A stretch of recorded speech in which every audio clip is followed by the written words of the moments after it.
Good evening, Togazani from Johannesburg. I am Gogo Dineo Ndlanzi, a sangoma and an African spiritualist. This is Let's Have It Out.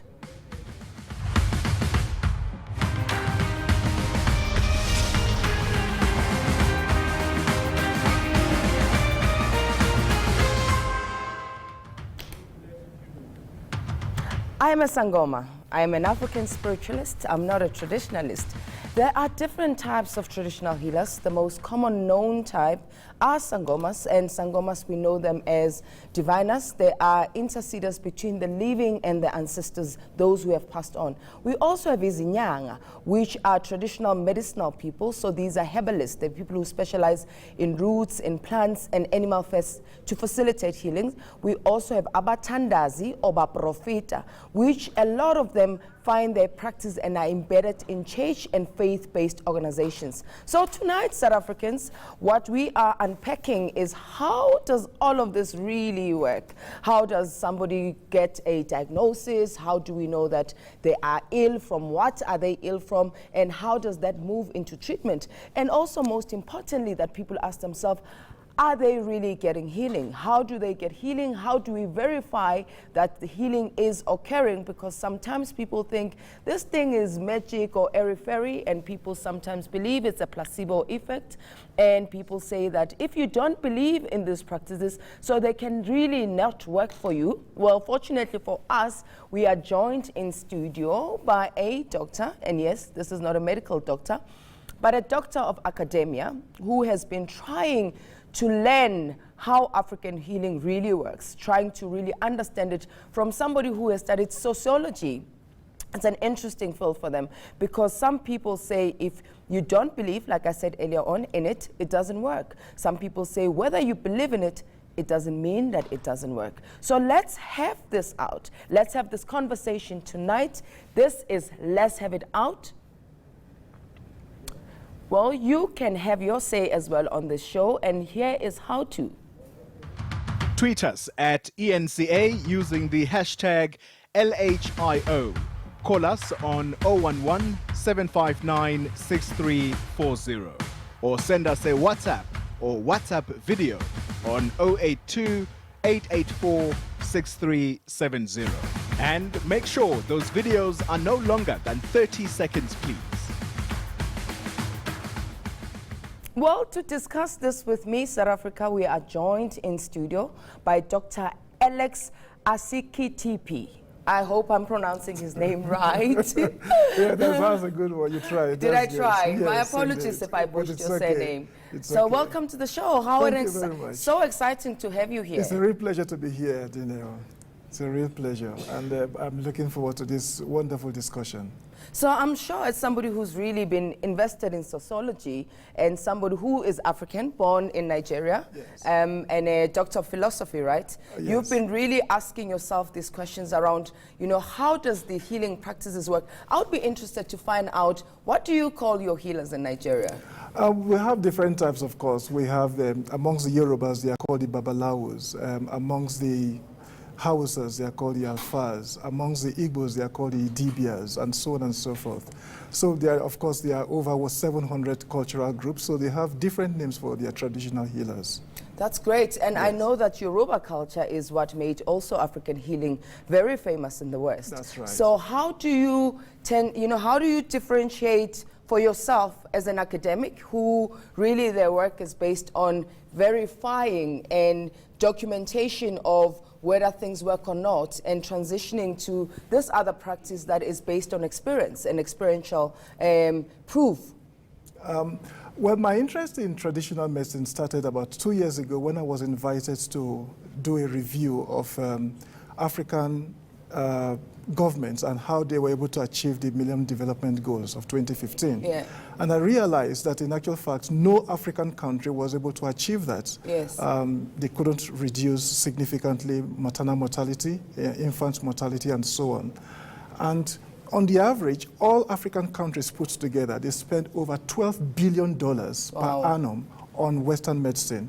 And I felt, but before the Western medicine was introduced, we also had traditional medicine. Yes. And I felt perhaps we may want to understand how it operates, and possibly we can harness and mobilize it for the benefit of our society in Africa. Well, that's true, and we know that some of those Western medicine have some of their ingredients as African medicine, like the African potato that is used a lot in, antiretroviral drugs. Yeah. We've got a lot of other, flu concussions that have some African medicine in it. That's but right. I'm also interested, to find out for you, what was the contestation? Because in South Africa, there's people who believe that traditional medicine work, and there's people that believe that if you don't really believe in ancestors, so traditional medicine is not for you. For somebody who comes from an academic background, what do you have to say about that?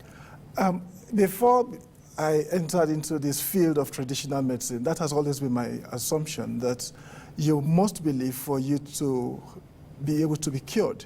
And in some instances, the whole idea is that it's just charlatans that practice this form of healing. Yeah. And I think that for me to have some authentic information, I needed to interact with those who practice it, not those who are in urban centers who necessarily advertise how they can enlarge members of the body and so on. I wanted to look at the authentic African traditional healers. But as I began to interact with them, I also felt that there was a need for me to challenge some of their assumptions. So what are some of those assumptions that you were challenging? Well, various aspects. The whole idea of the diagnosis in the first instance, unlike Western medicine that the doctor will have to depend on the patient. Or use a telescope, and traditional healers use bones, or they use water, yes. Or they will ask you to bring candles and That's right. light a candle, and they can tell you what's wrong with you. Exactly. Yeah. But one of the major differences is that while the Western doctor will rely on his patient to tell him his ailment, yes. In the case of traditional doctors, they do not ask. They only say, well, you are welcome, and then they cast their bones and they say that this is their problem, and the patient concurs. For me, it's a reversal. Yeah. And I wonder how this actually is achieved. Is it something that borders on the supernatural that we cannot fathom, we cannot experiment, or what is it? I see how difficult. But could you also be looking at how do they, diagnose? Because you also have a very Western way of understanding diagnosis, because diagnosis is when you rely on the patient to relate information to you. Yes. And whereas here's this person who tells you what your problems are before you even tell them what they are. So isn't that also a Western way of looking and trying to understand how do they really do it? Because Westernization is its way of thinking. Isn't that some of the influences from you're a professor of academia. Yes. Doctor of academia. Yes, and I think it is very important because as I look at both, there is a parallel. Again, as I said, for the Western medical practitioner, he relies on his gadgets, but sometimes he also wants to know the history of the patient for him to be able to make appropriate diagnosis. Well, Dr. Alex, we'll engage after the break because we need to go on to a break. South Africa, we are really trying to understand how does this traditional healing practice work? How do we diagnose? How do we treat? And at home, I'm sure you are also sitting with similar questions, but ask yourself, are you looking at things from an African perspective, or are you looking at things from a Western perspective? Well, join us after this break because the conversation does continue. And remember to hashtag us on LHO on social media. I am Gogo Dineo Ndlanzi. Stay tuned in.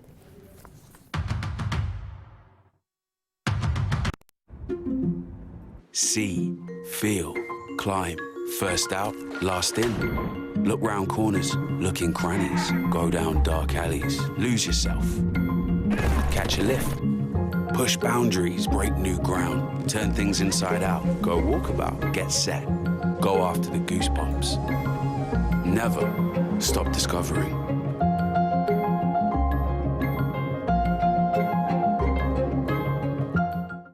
We asked My Way clients how they feel about My Way. After the loud bang, it was all dark, but as we got out of the car, there was emergency stuff around.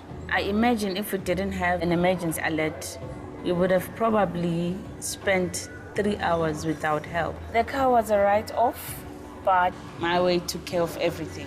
and it definitely saves lives. Call My Way for a quote and get the freedom to do insurance your way. My Way. Why any other way?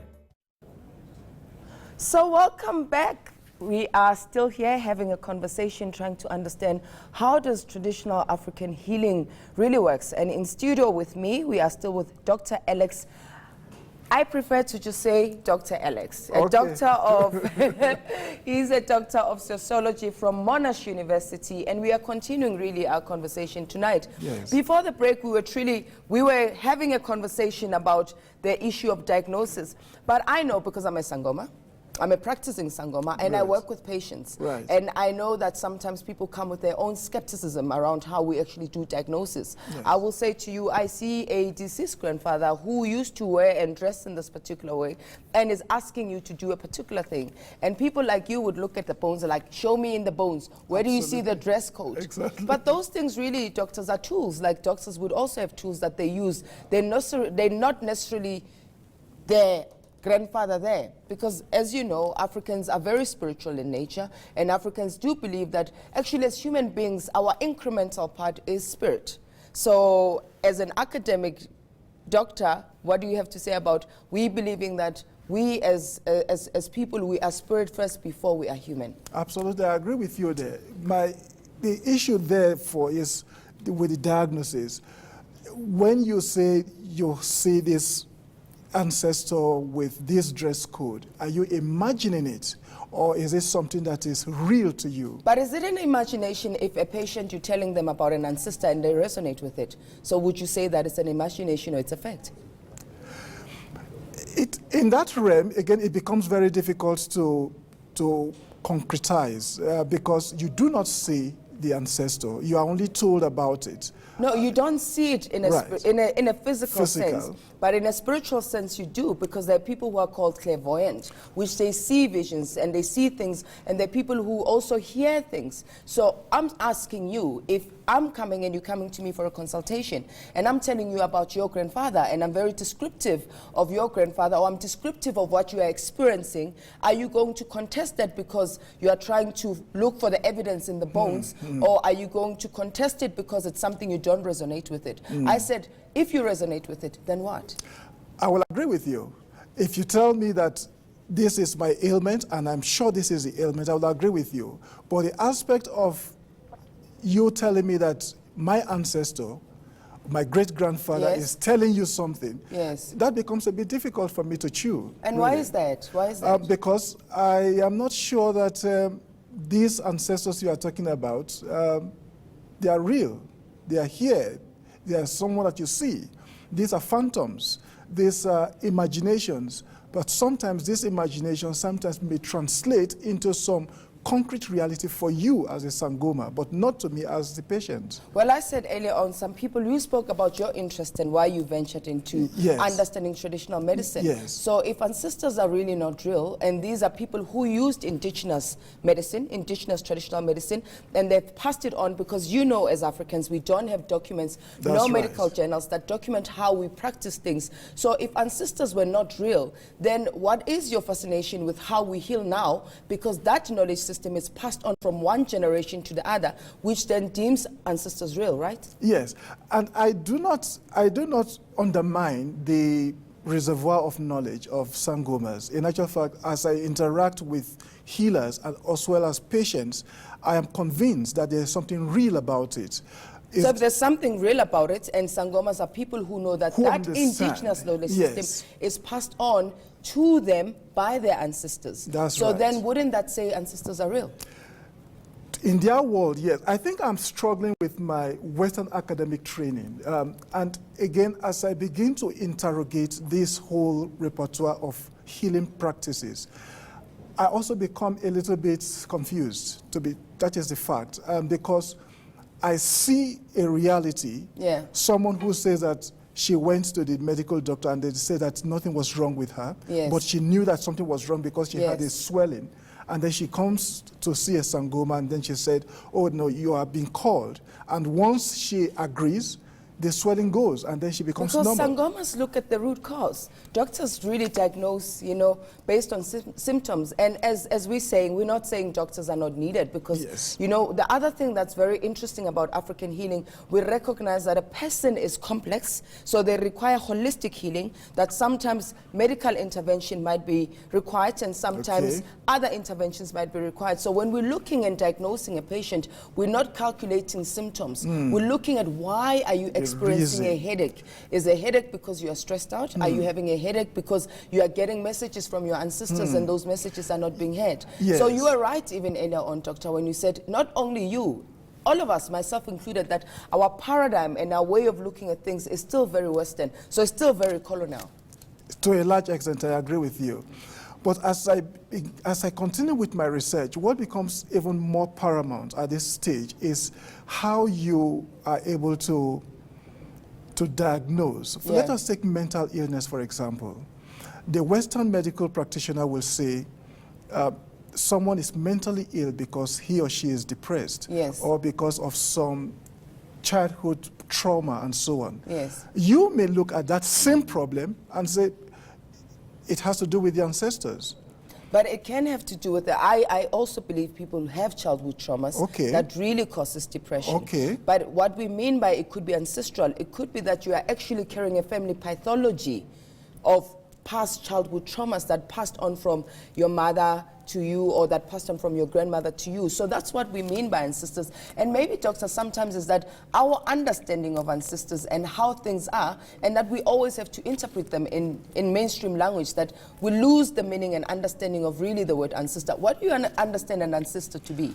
Well, ancestors for me are my parents who have passed on. Yeah. Yes, and even though we have a link in terms of consanguineal ties, but because they are dead, I think there's a severance between me and them. Well, we've got a caller on the line. Hi, Bruce from Johannesburg. You are live with us, with me and Dr. Alex. What is your question or comment? Bruce there?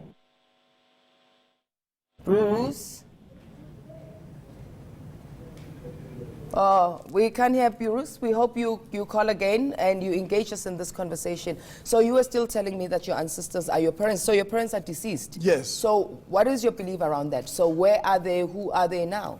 I believe that they have transcended. They've gone to the world beyond. That world beyond, I do not understand. I do not know. Yeah. From a Christian perspective, the idea is that they are resting in the grave, and then someday they will be judged, and then. So I'm glad you raised that you're a Christian, because I was about to question what is your spiritual affiliation. Yes. So, you know, it's interesting that religion always sees African perspectives and way of believing in ancestry as demonic. That's but right. also Christianity, it's a religion based on ancestors, right? Because everyone who is in the Bible is no more. That's right. In actual fact, and that's so you do believe in ancestors. It's just that you don't believe in your own ancestors. We've got Bruce back. Just hold that thought, Doctor. So Bruce, you're on the line from Johannesburg. Hello? Hi, Bruce. Yes, hello. This is my question. I have a very close friend of mine who, he's a traditionalist, he's a Zulu traditionalist. His wife is a Christian, and he's had a problem with an old wound in his leg, which has gone septic. And I took him to the gen, and the gen just really didn't get it together. So I took him to Helen Joseph's, I took him to my practitioner, everything to try and save his leg. Anyway, things got delayed and delayed. He got treatment. But now, after a final scanning, they say they have to remove the leg. And his wife feels, she's being a Christian, that it's now up to God. He feels, okay, he's tried science, now he must go traditional route. And my feeling, of course, is, you know, it's better to have the leg off than die young. But the problem, you've got three conflicting arguments here. You know, it's science, tradition, and Christianity. So I hope she's watching, because I hope something can change this situation. But the truth of the matter, if he loses his leg now, he's going to live longer. I mean, I got false teeth. in the olden days, if you didn't have teeth, you died of hunger. So anyway, I'd like to hear a response. Thank you. So thank you so much, Bruce. I think it's more of a statement, what Bruce has put to us, than a question, to say that there are three, ways. There is go for amputations and save you and spare your life. And the wife says, pray until something happens. But the husband says, well, I'm a Zulu man, and I know there are ways in which we heal and we deal with these things. I want to go that route. So what are your thoughts now that you are exploring all these multiple facets? Because you are like, you like what Bruce was describing about this traditionalist, because you're moving into different paradigms. Yes. I think for me, my research in this field is still at this early stage. But what I've been seeing as I continue with my research is that there is something that is unique, that is something that is positive about traditional healing. And for me, I begin to see traditional healing from a different perspective, even though I may not understand the working model of traditional medicine. I think that is why I'm still doing the research, because I believe that it is not just for us to prove, but it's for us to mobilize and see how we can use this for the betterment of those who believe in it, and then those who can be saved from various ailments, as Bruce just said. For some people like us, we no longer believe that these things work. We know, because we have walked the path. That's right. I was diagnosed with a mental illness when I was in high school. It was a misdiagnosis. I was moved from one diagnosis to the other. And I never really found proper diagnosis. Instead, the medication made me worse. And I only realized years later that actually the mental illness I had was a calling to become a sangoma. And I think, to Bruce's question is many South Africans ask themselves about those questions. And from my experience, Doctor, is that people come to us also when they've tried everything. And it sounds like this poor man has really tried anything. And I'm going to say to Bruce, why doesn't he try it out and see? Absolutely. And he's a Zulu man. And I'm going to say to him, for me, feet, represents walking. If you're not walking towards who you truly are, maybe that's what it is. But we'll talk about it after. We need to go to an ad break. I am having so much fun tonight on this show. I didn't know it is so much fun to be hosting. And I'm still with Dr. Alex. So we take more of your comments and questions after the break. Please remember to tweet us and give us your comments or ask us questions. Talk to you after the break.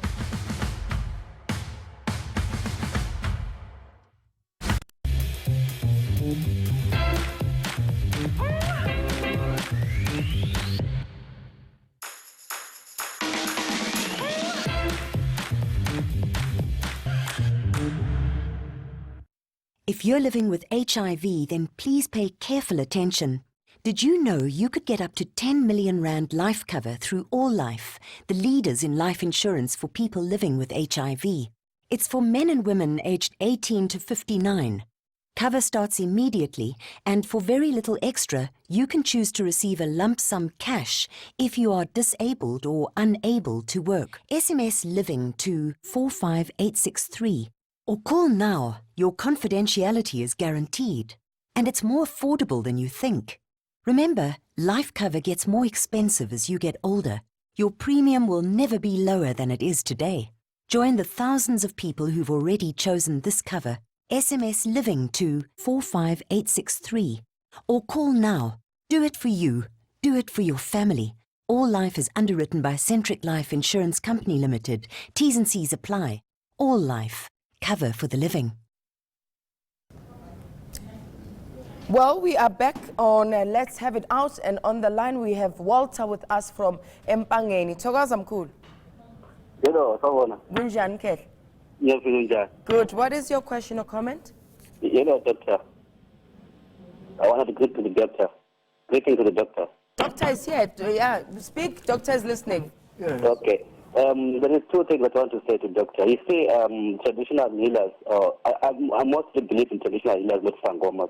I don't know if you know how to differentiate traditional healers and sangomas. So I experienced, I don't know if if what we call intwala. I want to have intwala. That intwala, I got to the clinic, they couldn't do anything, but I went to a traditional healer. You might sort it out in 3 days. I just want to hear a comment on that one. Thank you. Thank you so much, Walter, for your question. I'm also trying to think, what is Ntwala Pela? I have to interpret these things, from English to Zulu. But I think is it mice? I think it's Yeah, Lies. but lies. Lies. It's not even flies. Mice, lies, they rhyme. So he says that he had that and he tried the doctors and it didn't work, and he went to a traditional healer and it was sorted out within 3 days, and he wants to know your opinion. And he also was questioning you if you understand the different types of traditional healers, because it sounds like at some level you do, but maybe you don't believe in sangomas. So please offer some clarity. Well, yes, I know that there are different specialties in traditional healing. We have the nyangas, those that specialize in herbs, otherwise referred to as herbalists.